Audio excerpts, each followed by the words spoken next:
Hi, welcome to Hikate's Crossing. Okay, so I want to begin this with looking at the Celestine prophecy. I don't know how many of you have heard about this. It's been around for a really, really long time. It's a really great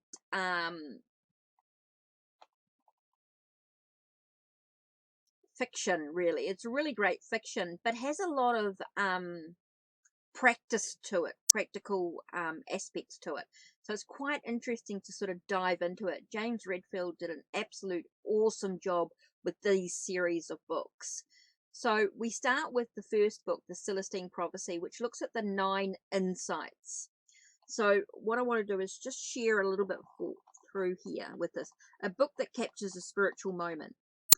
Our 3 decades of interest in modern physics, ecology, mystical religion, and interpersonal psychology finally synthesizing into a new spiritual common sense.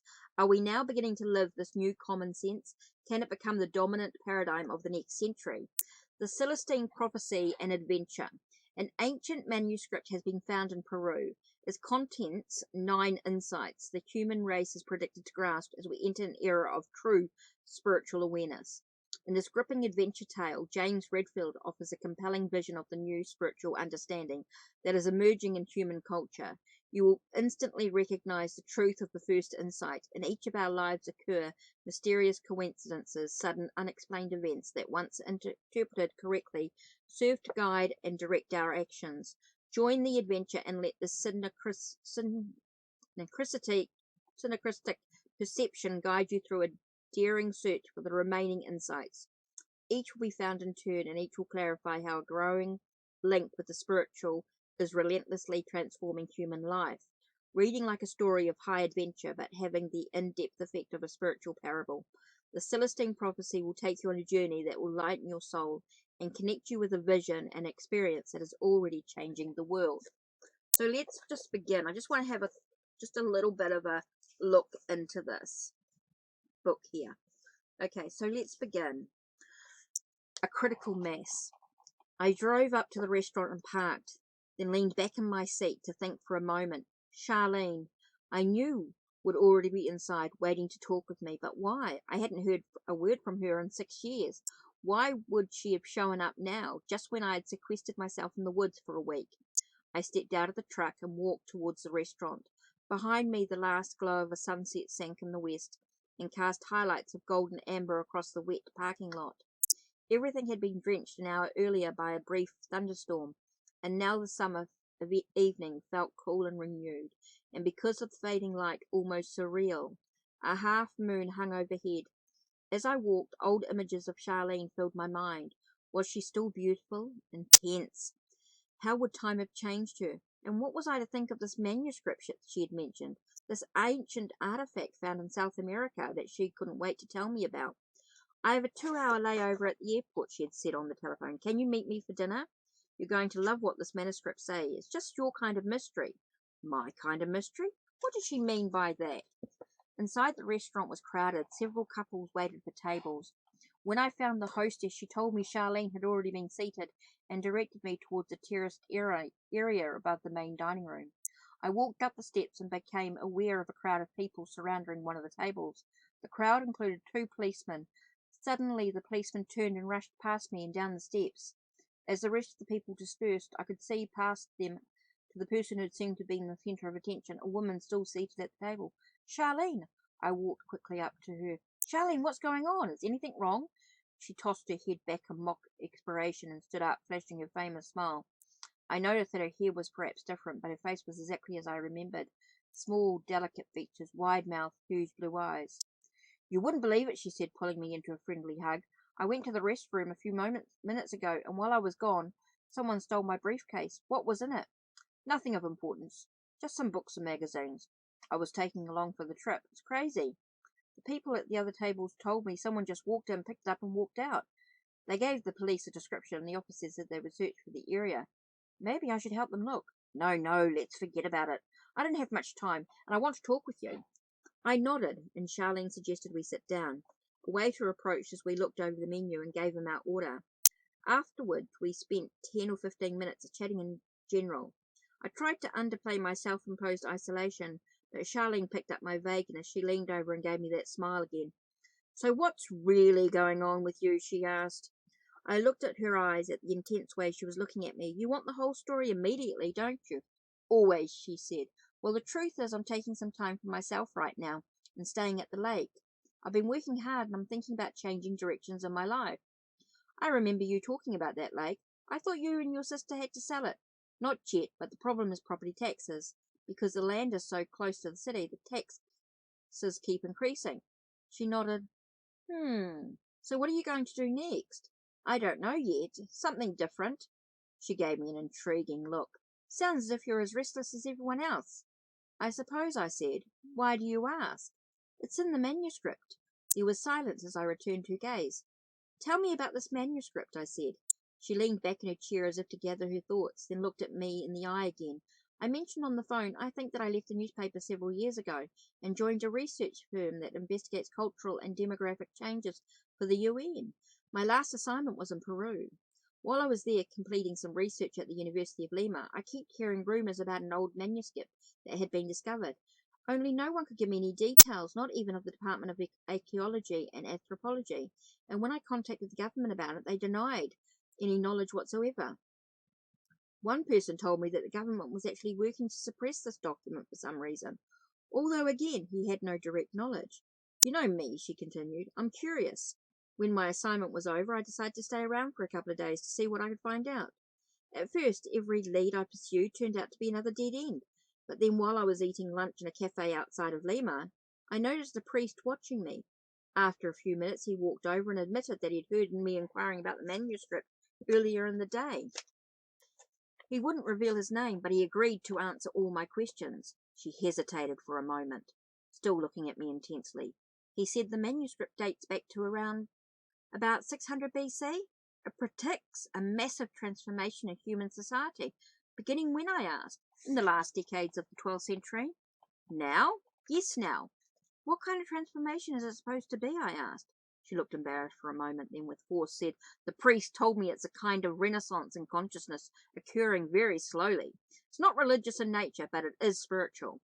We're discovering something new about human life on this planet, about what our existence means, and according to the priest, this knowledge will alter human culture dramatically. She paused again, then added, The priest told me the manuscript is divided into segments, or chapters, each devoted to a particular insight in life. The manuscript predicts that in this time period, human beings will begin to grasp these insights sequentially, one insight after another, as we move from where we are now to a completely spiritual culture on Earth. I shook my head and raised an eyebrow cynically. Do you really believe all this? Well, she said, I think. Look around, I interrupted, pointing at the crowd sitting in the room below us. This is the real world. Do you see anything changing out there?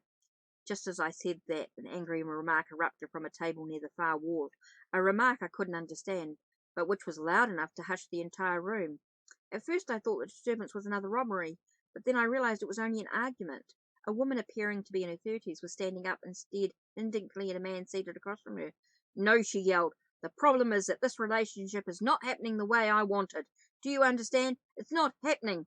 She composed herself, tossed a napkin on the table, and walked out. Charlene and I stared at each other, shocking that the outburst had occurred at that very moment we were discussing the people below us. Finally, Charlene nodded toward the table where the man remained alone and said, It's the real world that's changing. How? I asked, still off balance. The transformation is beginning with the first insight, and according to the priest, this insight always surfaces unconsciously. At first is a profound sense of restlessness. Restlessness? Yes. What are we looking for? That's just it. At first we aren't sure. According to the manuscript, we're beginning to glimpse an alternative kind of experience. Moments in our lives that feel different somehow, more intense and inspiring.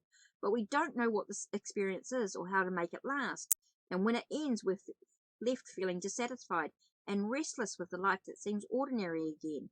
You think this restlessness was behind the woman's anger? Yes. She's just like the rest of us. We're all looking for more fulfillment in our lives, and we won't put up with anything that seems to bring us down. This restless searching is what's behind the me first attitude that has characterized recent decades, and it's affecting everyone from Wall Street to street gangs. She looked directly at me, and when it comes to relationships, we're so demanding that we're making them near impossible. Her remark brought back the memory of my last two relationships. Both had begun intensely, and both within a year had failed. When I focused on Charlene again, she was waiting patiently. "What exactly are we doing to our romantic relationships?" I asked. "I talked with the priest a long time about this," she replied. "He said that when both partners in a relationship are overly demanding, when each expects the others to live in his or her world, to always be there to join his or her chosen activities, an ego battle inevitably develops." What she said struck home. My last two relationships had indeed degenerated into power struggles. In both situations, we had found ourselves in a conflict of agendas. The pace had been too fast. We had too little time to coordinate our different ideas about what to do, where to go, what interest to pursue. In the end, the issue of who would lead, who would determine the direction for the day, had become an irresolvable difficulty. "Because of this control battle," Charlene continued, "the manuscript says we will find it very difficult to stay with the same person for any length of time." "That doesn't seem very spiritual," I said. "That's exactly what I told the priest," she replied. "He said to remember that while most of society's recent ills can be traced to this restlessness and searching, this problem is temporary and will come to an end. We're finally becoming conscious of what we're actually looking for, of what this other, more fulfilling experience really is. When we grasp it fully, we'll have attained the first insight." Our dinner arrived, so we paused for several minutes as the waiter poured more wine and to taste each other's food. When she reached across the table to take a bite of a salmon from the plate, Charlene wrinkled her nose and giggled. I realized how easy it was to be with her. "Okay," I said, "what is this experience we're looking for? What is the first insight?" She hesitated, as though unsure how to begin. "This is hard to explain," she said, "but the priest put it this way. He said the first insight occurs where we become conscious of the first coincidences in our lives." She leaned toward me. "Have you ever had a hunch or an intuition concerning something you wanted to do, some course you wanted to take in your life and wondered how it might happen, and then after you've half forgotten about it and focused on other things, you suddenly meet someone, read something, or went somewhere that led to the opportunity you envisioned?" "Well," she continued, "according to the priest, these coincidences are happening more and more frequently, and that when they do, they strike us as beyond what would be expected by pure chance. They feel destined, as though our lives have been guided by some unexplained force. The experience induces a feeling of mystery and excitement, and as a result, we feel more alive. This priest told me that this is the experience that we've glimpsed, and we're now trying to manifest all the time. More people every day are convinced that this mysterious movement is real and that it means something, that something else is going on beneath everyday life. This awareness is the first insight." She looked at me expectantly, but I said nothing. "Don't you see?" she asked. "The first insight is reconsideration of the inherent mystery that surrounds our individual lives on this planet. We're experiencing these mystery coincidences, and even though we don't understand them yet, we know they are real. And we're sensing again, as in childhood, that there is another side of life that we've yet to discover, some other process operating behind the scenes." Charlene was leaning further towards me, gesturing with her hands as she spoke. "You're really into this, aren't you?" I asked. "I can remember a time," she said sternly, "when you talked about these kind of experiences." Her comment jolted me. She was right. There had been a period in my life when I had indeed experienced such coincidences, and had even tried to understand them psychologically.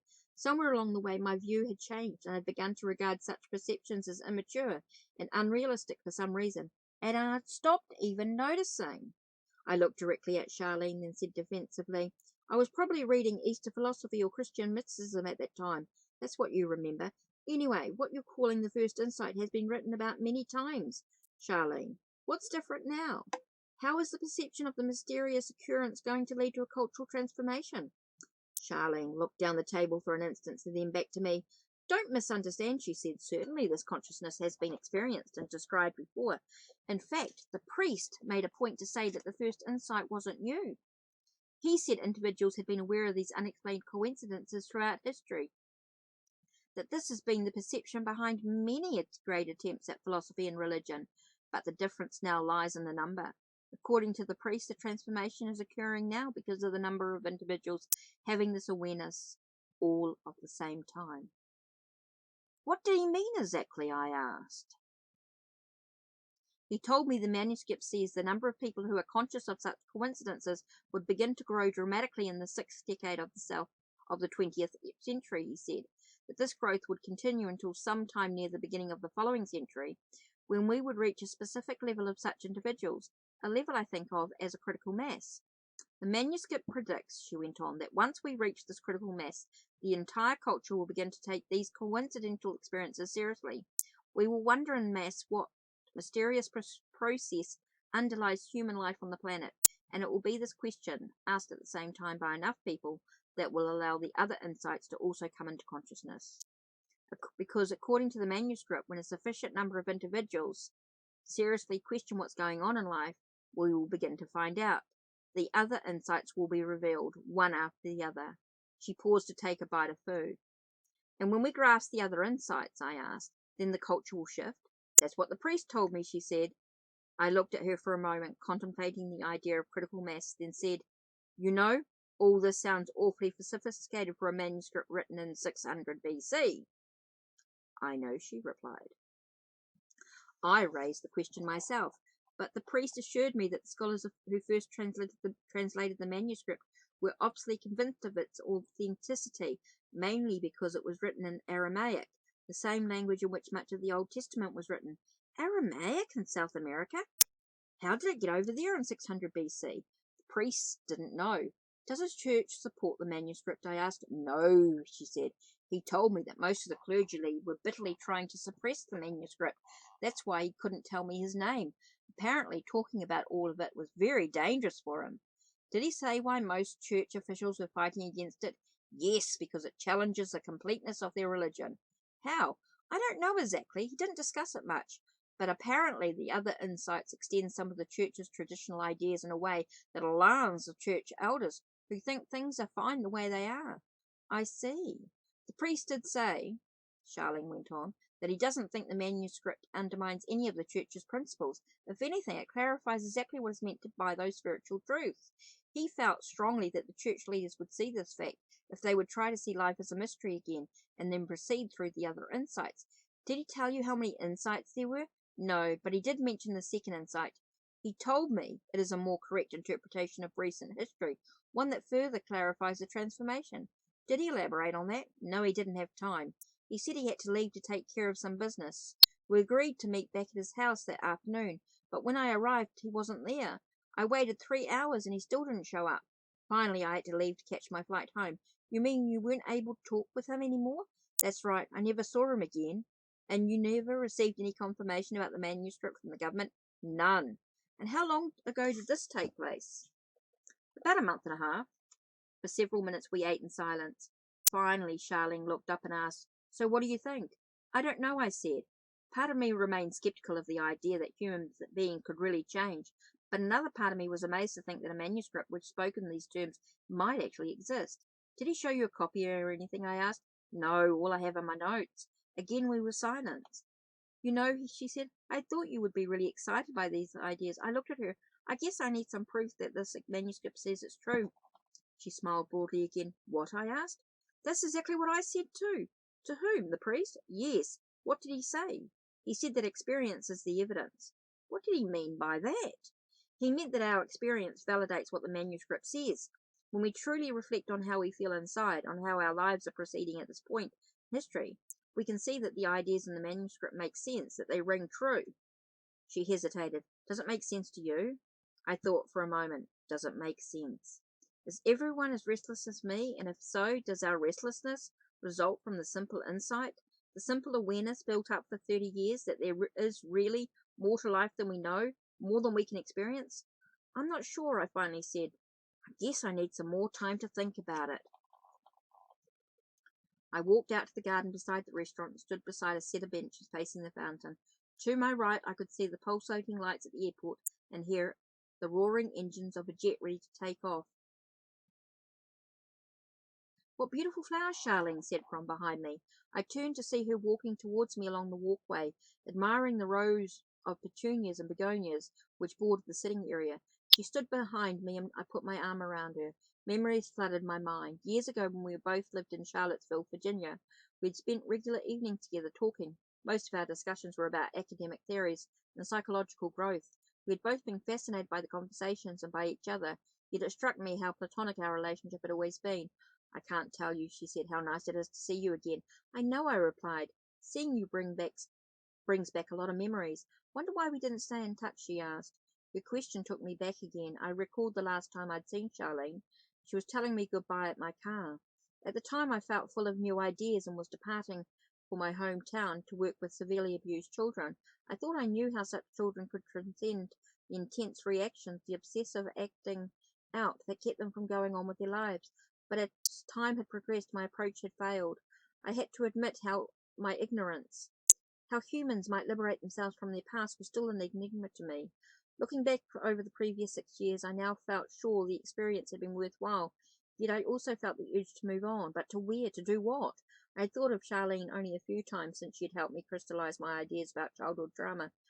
And now here she was again back in my life, and our conversation felt just as exciting as before. I guess I got totally absorbed in my work, I said. So did I, she replied. At the paper it was one story after another. I didn't have time to look up. I forgot about everything else. I squeezed her shoulder. You know, Charlene, I'd forgotten how easily we talked together. Our conversation seemed so easy and spontaneous. Her eyes and smiles confirmed my perception. I know, she said. Conversations with you give me so much energy. I was about to make another comment when Charlene stared past me towards the entrance of the restaurant. Her face grew anxious and pale. What's wrong? I asked, turning to look in the direction. Several people were walking toward the parking lot, talking casually, but nothing seemed out of the ordinary. I turned to face Charlene again. She still appeared alarmed and confused. What was it? I replied. Over by the first row of cars. Did you see that man in the grey shirt? I looked towards the parking lot again. Another group was exiting through the door. What man? I guess he's not there now, she said, straining to see. She looked directly into my eyes. When the people at the other table described the man who stole my briefcase, they said he had thinning hair, a beard, and wore a grey shirt. I think I just saw him over by the cars watching us. A knot of anxiety formed in my stomach. I told Charlene I would be right back and walked to the parking lot to look around, careful not to get too far away. I saw no one who fit the description. When I returned to the bench, Charlene took a step closer to me and said softly, Do you suppose this person thinks I have a copy of the manuscript, and that's why he took my briefcase? He's trying to get it back? I don't know, I said, but we're going to call the police again and tell them what you saw. I think they also ought to check out the passengers on your flight. He walked inside and called the police, and when they arrived was informed them of what had occurred. They spent 20 minutes checking each car, then explained that they could invest no more time. They did agree to check all the passengers boarding the plane Charlene would be on.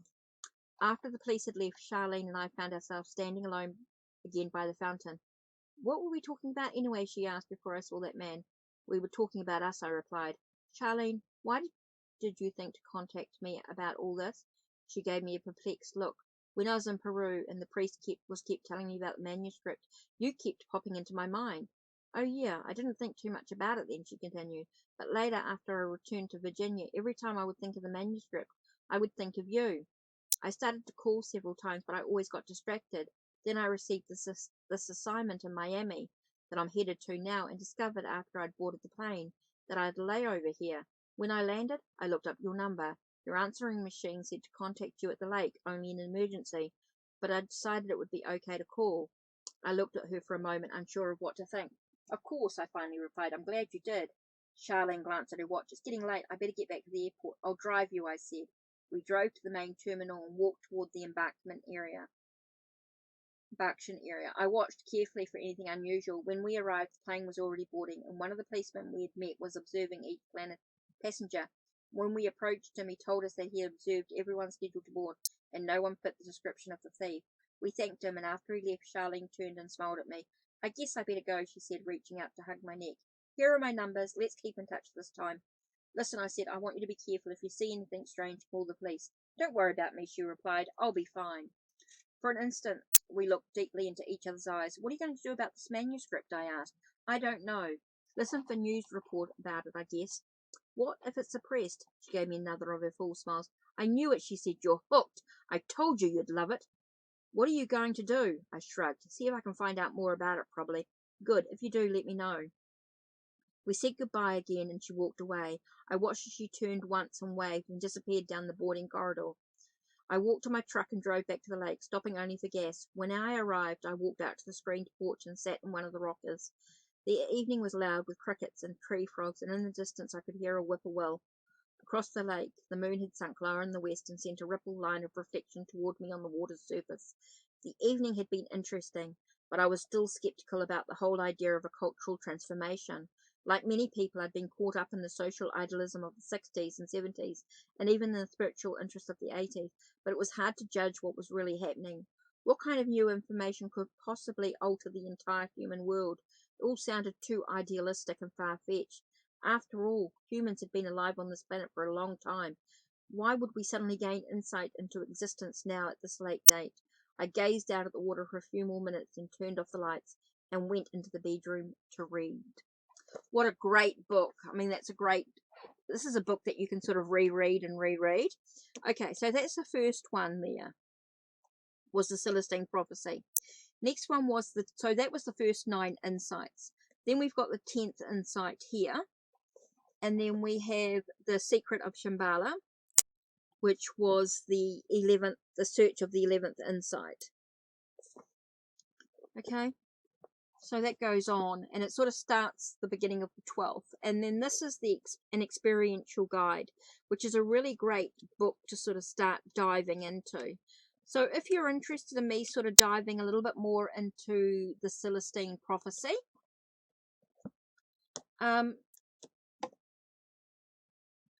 let me know down in the comments down below.